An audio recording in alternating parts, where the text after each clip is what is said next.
जहां इंद्रियों को दिव्य करना है वहां हम इनको और मलिन कर रहे हैं।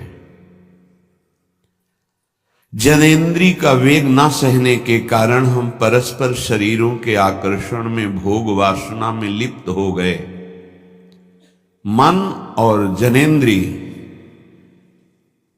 संपूर्ण रूप से काम वासना से युक्त होने के कारण मलिन हो गई। ये देह पिंड चाहे पुरुष शरीर हो चाहे स्त्री शरीर हो, कोई खास बात नहीं इसमें खास बात है भगवान की प्राप्ति कर लेना। खास बात है तुम्हारा चिंतन दिव्य हो जाना। खास बात है इस शरीर से सबकी सेवा बन जाए। माता पिता भाई बंधु परिवार समाज राष्ट्र धर्म भगवान सबकी सेवा बन जाए तो ये शरीर सार्थक हुआ। नहीं क्या मांस का पिंड है, रक्त संचरित नसनाड़ियां हड्डी त्वचा और इसमें जो डालो मलमूत्र बन गया। जितने द्वार हैं उनका सबको परिचय है ही है। कौन से सुख के लिए परस्पर शरीर में आकर्षण होता है? सच्चिदानंद सुख की लालसा वाला शारीरिक सुख के भोग में यदि अनेक जीवन व्यतीत करने के बाद ये भी जीवन व्यतीत कर दिया तो हाथ क्या लगेगा? इतना जीवन व्यतीत कर दिया, क्या हाथ लगा? बहुत विवेक विचार की जरूरत है। धर्मयुक्त काम भगवान ने अपना स्वरूप बताया है सृष्टि संचालन के लिए। यदि विवाह पाणी ग्रहण संस्कार करके संतानोत्पत्ति के लिए विधान किया गया है तो वो धर्मयुक्त काम है। व्यभिचार वहां भी नहीं, धर्मयुक्त काम। अन्यथा धर्म विरुद्ध यदि काम का सेवन किया जाए तो घोर पापाचरण बनने लगता है और मलिनता पे मलिनता होती चली जाती है। स्त्री रूपा मेध्य पिंडे मुंह रमृत धिया। हमारी बुद्धि इतनी मलिन हो गई है कि मलमूत्र के द्वार को अमृत पान का स्वरूप समझते हैं। कितनी निकृष्ट बुद्धि है। इन शरीरों पे है क्या? ऊपर के द्वार देखो, आंख से कीचड़ निकले, नाक से कितनी खखार के थूको, वमन करके देखो। नीचे के द्वार तो दुर्गंध युक्त मलमूत्र के ही है। किन भोगों में तुम अमृत पान करना चाहते हो? स्त्री रूपा मेध्य पिंडे मुंह रमृत धिया नित्य लोलुभ्यमानम। नित्य तुम लुभायमान हो रहे हो कि अगर ये शरीर भोगने को मिल जाए, ये शरीर मिल जाए तो हमारा जीवन धन्य हो जाए। नित्य लोलुभ्यमानम है क्या? थोड़ा विवेक से विचार करके देखो। धर्मयुक्त संतानोत्पत्ति के लिए भगवान ने आदेश किया है। मनमुखी चाल चल करके मनोरंजन करने के लिए ये नहीं बना हुआ है। फंसते चले जाओगे। अमृत की लालसा से मृत होते चले जाओगे। तुम्हारे विचार मृत, तुम्हारे आचरण मृत, तुम्हारा शरीर मृत, तुम्हारी चेष्टा मृत। क्योंकि मृत लोक में हो, इसका नाम मृत्यु लोक है और खोज रहे हो अमृत। चक्षुर्न क्षुद्र जीवैरपि विहितो। ये नेत्र मिथ्या रूप में लुभायमान हो रहे हैं। चमड़ी ऊपर से गोरी पीली जैसी भी, उसी में हम आसक्त हो रहे हैं। इतने आसक्त हो रहे हैं। परसों एक नवयुवक भाई प्रश्न एकांतिक में कह रहे जिया नहीं जा रहा, हमको हमारी मित्र ने धोखा दे दिया और हालत भी ऐसी थी कि करुणा लग रही थी कि कृपा करें प्रभु और इनकी बुद्धि को इस दलदल से निकालें।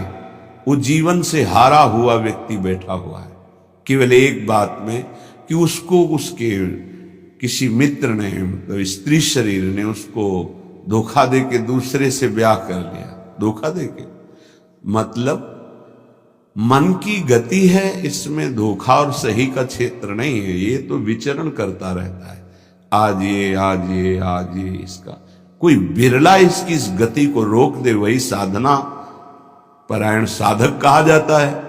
पर ऐसा नहीं होता है। जहां तुमसे बढ़कर कोई मिला तो वहां दृष्टि उसकी जम जाएगी, तुम्हें छोड़ देगा। संसार का खेल यही है। तुम्हारा प्यार अगर सही ठिकाने पे पहुंच जाए तो सार्थक हो जाए। वो प्यार मूर्ति प्रेम के खिलौना दो खेलत हैं प्रेम खेल, प्रियालाल, इनसे प्रेम हो जाए तो निहाल हो जाओगे। पर इनसे प्रेम करने के लिए कठिनता है। पहले सर्वत्र से राग हटावे तो इनसे प्रेम होता है, अन्यथा नहीं। सर्वत्र की ममता बटोर कर इनके चरणों में तब प्रेम होता है। बोले नेत्र दूषित हो गए बस यही देखते हुए। यही दुर्दशा है जीव की।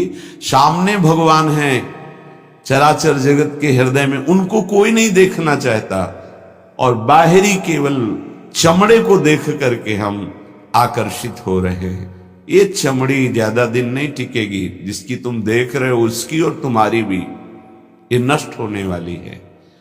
इन्हीं को शासन में साधक रखता है। नेत्रेंद्री हम जहां चाहें वहीं जाएगी, अन्यथा नहीं जाएगी।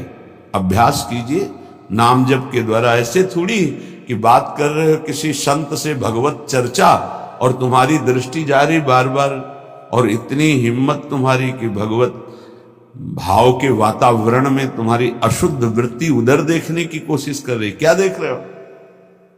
चुप, एकदम शांत। चक्षुर्न क्षुद्र जीवैरपि विहित मृषा मानना अत्यंत मग्नाहा। ये क्षुद्र जीव समझ नहीं पा रहे कि नेत्र किसके लिए मिले। ये नेत्र मिले भगवत साक्षात्कार के लिए। ये विचार करो 5 मिनट आंख बंद करके, अगर ऐसे ही तुम्हारी आंखें छीन ली जाएं तो सोचो कैसा तुम्हारा जीवन होगा। जिन आंखों से तुम गंदी बातें कर रहे हो, गंदी बातें देख रहे हो, यही आंखें भगवान छीन लेते तुम्हारी, तो क्या तुम्हारा जीवन होता। आज तुम्हें भगवान ने आंख दी है, तुम इससे धर्म का दर्शन करो, सब में भगवत दर्शन करो, श्री विग्रह के दर्शन करो, संत दर्शन करो, नेत्र पावन करो। नेत्रों को दूषित कर लिया हमारी वाक इंद्री।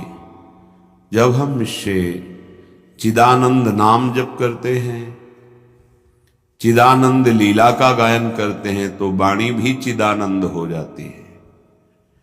श्रवणेन्द्रिय, जब इससे हम नाम कीर्तन सुनते हैं, नाम जब सुनते हैं, भगवत लीला सुनते हैं, तो श्रवणेन्द्रिय चिदानंद हो जाती है।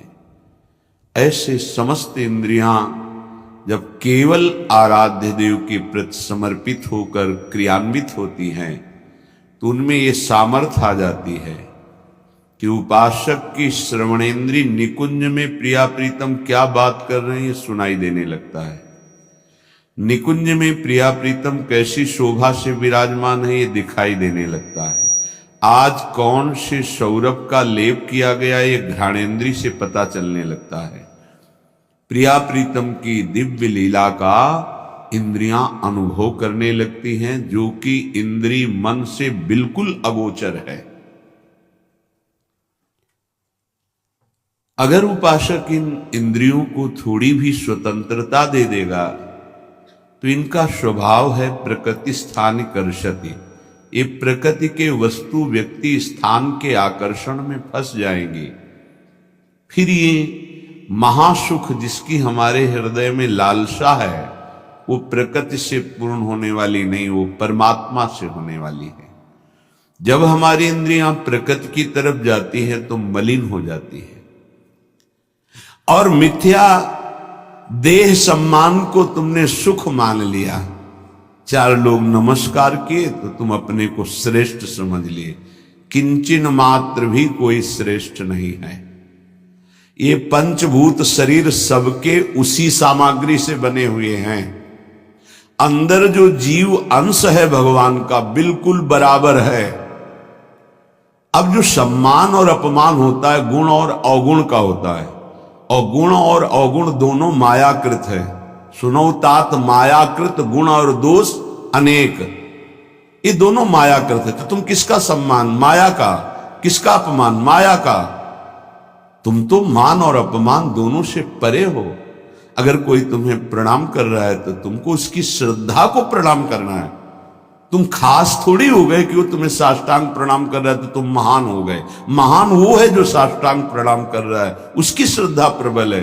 नहीं क्यों, कोई अंतर नहीं। जो इस देह में पंचभूत वही उस देह में पंचभूत, जो इसमें परमात्मा का अंश वो उसमें परमात्मा का अंश, उसकी श्रद्धा बड़ी है इसलिए वो आपकी तरफ प्रणाम कर रहा है। बोले बहुत बुरा हो गया। मिथ्या मृषा मानना अत्यंत मगनाह, मैं झूठ मूठ अपने को बड़ा मानकर सम्मान प्राप्त करने की लालसा, सम्मान स्वीकार कर लिया तो हृदय अपवित्र हो गया। बड़ा मन है, फंसाता रहता है, वो मकड़ी की जाल की तरह, फंसने वाला नहीं जानता है। संत सदगुरुदेव शास्त्र